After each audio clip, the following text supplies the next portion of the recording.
ሰላም ሰላም ውድ የዛሬ ሚዲያ ቤተሰቦች አሁን ከቻይናዋ ናንጂንግ የባህል ከተማ የተሰማ አስደሳች ዜና አለ። ይህ አስደሳች ዜና ኢትዮጵያውያን ሴት አትሌቶች አሸንፏል የሚል ነው።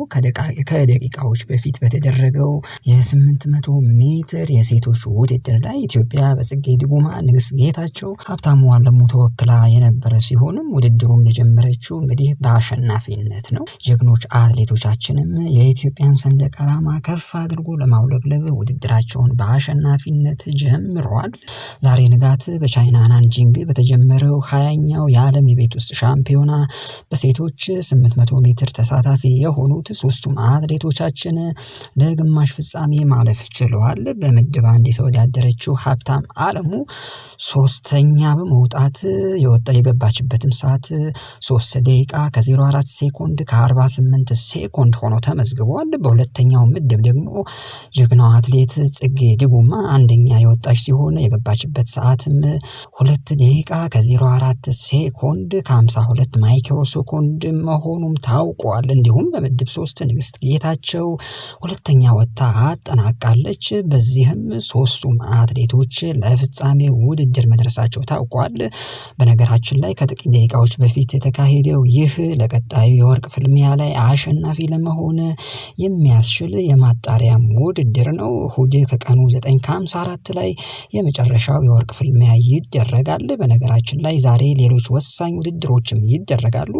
ከሰዓት 7:33 ላይ የ1500 ሜትር ሴቶች ውድድር የሚካሄድ ሲሆን ኢትዮጵያ በአትሌት ጉዳፍ ጸጋይ፣ ድርቤ ወልተጂ፣ ወርቅነሽ መሰለም ትወከላለች። በ1500 ሜትር የወንዶች ውድድር ደግሞ በአትሌት ሳሙኤል ተፈራና መለሰ ንብረትም ተወክላለች። እነዚህ ውድድሮች የዓለም የቤት ውስጥ ሻምፒዮና ውድድሩን ለማሸነፍ የሚያስችሉ ውጤት ለማግኘት የሚደረጉ የማጣሪያ ውድድሮች ናቸው።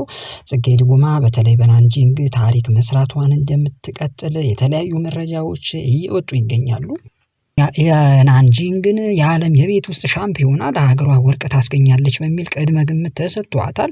በወቅታዊ አቋምና በርቀቱ ባላት ምርጥ ሰዓት ምክንያት የአሸናፊነቱን ቅድመ ግምት አግኝታለች። አትሌት ጽጌ ድጉማ በ2024 የፓሪስ ኦሎምፒክ ኢትዮጵያውያን በአብዛኛው በማይሳተፉበት በ800 ሜትር ርቀት የብር ሜዳሊያ በማሸነፍ ታሪክ መስራቷ የሚታወቅ ነው። አትሌቷ ያስመዘገበችው ሜዳሊያ ለኢትዮጵያ በ800 ሜትር ርቀት የመጀመሪያው የኦሎምፒክ ሜዳሊያ ሆኖ መመዝገቡ የሚታወስ ነው። በናንጂንግ የዓለም የቤት ውስጥ ሻምፒዮናም እንድትጠበቅ የሚያደርጋት በዋናነት በዚህ በያዝነው ዓመት በ800 ሜትር ርቀት ምርጥ ሰዓት ያላት እሷ በመሆኗ ነው። ጽጌ 1 ደቂቃ ከ58 ሴኮንድ ከ97 ማይክሮ ሴኮንድ ውጤቷ ከሁሉም አትሌቶች የላቀ ምርጥ ሰዓት ያላትም አትሌትም ሆናለች። በዚህ በናንጂንግ የቤት ውስጥ ውድድር ሻምፒዮና ላይ ኢትዮጵያዊቷ ጽጌ ድጉማ በ800 ሜትር ቀዳሚዋ ተጠባቂ አትሌትም ነች። ቀደም ብሎ በአፍሪካ ከ20 ዓመት በታች ሻምፒዮና ላይ ሁለተኛ በመውጣት የቻለችው ጽጌ በመላው አፍሪካ ጨዋታ ደግሞ አሸናፊ ለመሆን በቅታም እንደነበረ የሚታወስ ነው። ከዚህ ቀደም ጽጌ ድጉማ የኢትዮጵያን ሰንደቅ ዓላማ ከፍ አድርጋ ያውለበለበችባቸው ውድድሮች የትኞቹ ናቸው የሚለውን ስንመለከት ደግሞ እንደ አውሮፓውያን አቆጣጠር በ2017 በአፍሪካ ከ20 ዓመት በታች ሻምፒዮን 200 ሜትር የብር ሜዳሊያ፣ እንደ አውሮፓውያን አቆጣጠር በ2019 በአፍሪካ ከ20 ዓመት በታች ሻምፒዮና ላይ የ400 ሜትር ስድስተኛ፣ እንዲሁም ደግሞ በ2022 በአፍሪካ ሻምፒዮና በ400 ሜትር ግማሽ ፍጻሜ፣ እንዲሁም ደግሞ እንደ አውሮፓውያን በ2024 የአፍሪካ ጨዋታዎች 800 ሜትር የወርቅ ሜዳሊያ ማሸነፏ የሚታወቅ ነው። ሁሉም ሰው እንደሚያስታውሰው በተለይ በ2024 የዓለም የቤት ውስጥ ሻምፒዮና 800 ሜትር የወርቅ ሜዳሊያ እንዲሁም ደግሞ በ2004 የፓሪስ ኦሎምፒክ በ800 ሜትር የብር ሜዳሊያ ማሸነፏ የሚታወቅ ነው። ከዚህ አንጻር ጽጌ በቻይና ናንጂንግ በሚካሄደው የ800 ሜትር የዓለም የቤት ውስጥ ሻምፒዮና ላይ እንግዲህ ቀዳሚ ግምት ከተሰጣቸው አትሌቶችም አንዷ ሆናለች። ዛሬ በሚጠበቀው ሌላኛው ውድድር የ1500 ሜትር የሴቶች ውድድር ሲሆን ኢትዮጵያ በአትሌት ጉዳፍ ጸጋይ፣ ደርቤ ወልተጂ፣ ወርቅነሽ መሰለ ትወከላለች። በዚህ ውድድር ላይ ኢትዮጵያውያን አትሌቶች ያሸንፋሉ የሚል ቅድመ ግምትም ተሰጥቷቸዋል።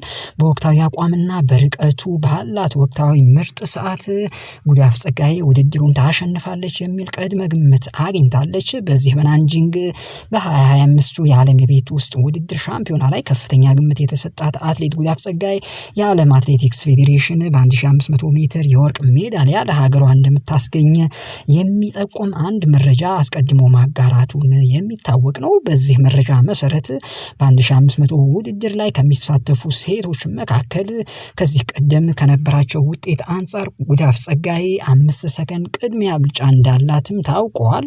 አብሯት ኢትዮጵያውያኑ ደርቤ ወልተጂ፣ ወርቅነሽ መሰለ የሚሮጡበት ይህ ውድድር ቅድሚያ ታሸንፋለች ሲል የወቅታዊው የአትሌቶቹን ብቃት መነሻ በማድረግ የዓለም አትሌቲክስ ፌዴሬሽን ግምቱን አስቀምጧል። በተለይ የጉዳፍ ቀንደኛ ተፎካካሪ የሆኑት ኬንያውያኑ አትሌት ፌዝ ኬፔጎንና ቼቤት በዚህ የናንጂንግ የዓለም የቤት ውስጥ ሻምፒዮና ላይ እንደማይወዳደሩም ተረጋግጧል።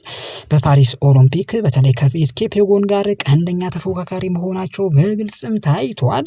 ለኬንያ በፓሪስ ኦሎምፒክ 3 የወርቅ ሜዳሊያ ያገኙት ኬፔጎንና ቼቤት በወቅታዊ አቋም ምክንያት አለመሳተፋቸው ጉዳፍና ሌሎች ኢትዮጵያውያን ተወዳዳሪዎች ያሸንፋሉ የሚለው ግምት ይበልጥ የጠነከረ እንዲሆንም አድርጓል።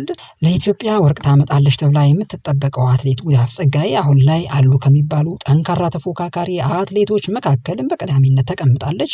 በርካታ ድሎችን በማስመዝገብ የሀገሯን ሰንደቅ ዓላማ ከፍ ማድረግ የቻለችው አትሌት ጉዳፍ ጸጋይ በመስከረም 2016 ዓ.ም በአሜሪካ ኦሪገን ዩጂን በተካሄደው የዳይመንድ ሊግ 5000 ሜትር ውድድር የዓለም ክብረ ወሰንን በማሻሻል ማሸነፏ የሚታወቅ ነው።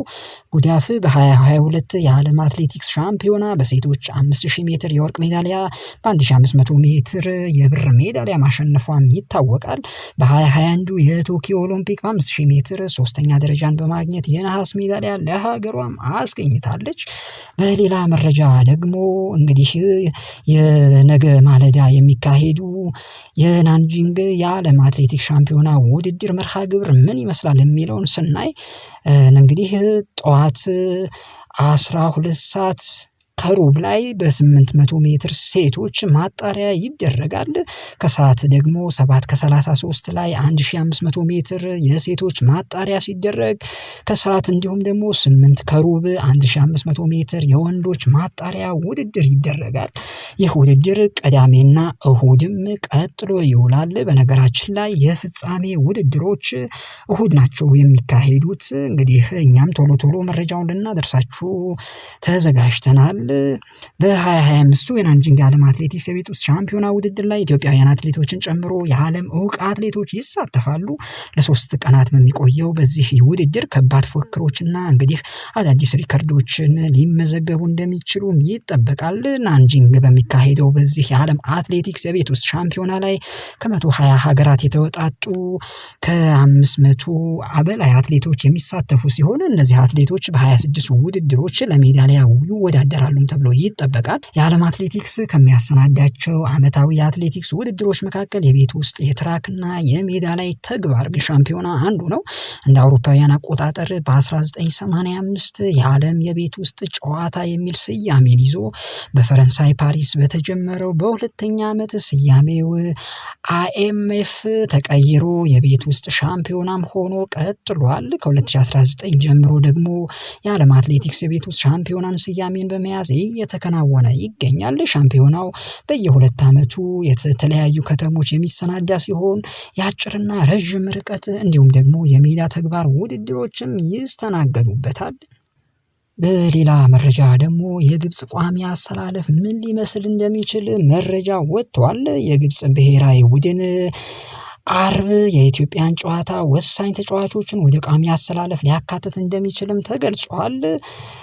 አርብ በሚካሄደው በዚህ ውድድር አሰልጣኝ ሆሳም ሐሰን ብሔራዊ ቡድኑን የመጨረሻ ጨዋታውን ሲያደርግ ከተጠቀሙበት ቋሚ አሰላለፍ በርካታ ተጫዋቾች ለውጥ ማድረጋቸውም ተነግረዋል። በጨዋታው የቡድኑ ቁጥር 1 ግብ ጠባቂ አልህሊው መሐመድ ኤሊሼናዊ ወደ ቋሚ አሰላለፍ ሊመለስ እንደሚችልም ተገልጿል። በተጨማሪም አሰልጣኝ ሆሳም ሐሰን የሊቨርፑሉን ተጫዋች መሐመድ ሳላህ በቋሚነት ያሰልፋሉ ተብሎ ይጠበቃል።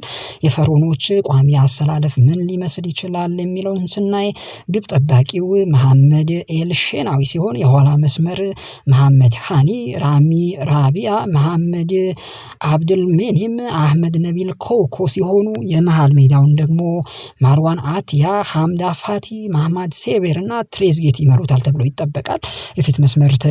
የፊት መስመሩ ደግሞ መሐመድ ሳላህ፣ ሙስጠፋ መሐመድ እና የማንቸስተር ሲቲው ኮከቡ የኡመር መርሙሽም ይመሩታል ተብሎ ይጠበቃል። እንግዲህ ፈርዖኖቹ ትናንት ምሽት በሞሮኮ የግብፅ አምባሳደር በተገኙበት ጨዋታው በሚደረግበት ስታዲየም የመጀመሪያ ልምምዳቸውን ሰርተዋል። ዋሊያዎቹ በበኩላቸው እንግዲህ በሞሮኮ የመጀመሪያ ልምምዳቸውን መስራትም ችለዋል። የግብፅን ብሔራዊ ቡድን ለመጀመሪያ ጊዜ በ90 ደቂቃ የነጥብ ጨዋታ ያሸነፈው የኢትዮጵያ ብሔራዊ ቡድን ነው። እንግዲህ እኛም ከወዲሁ መልካም እድል እንዲገጥማቸው እንመኛለን። ለአሁኑ ያስኳቸው መረጃዎች እነዚህን ይመስሉ ነበረ። አዳዲስ መረጃዎች እንዲደርሷችሁ እንግዲህ ቤተሰብ ሆኑ። መልካም ጊዜ ሆነላችሁ። ቻው ቻው።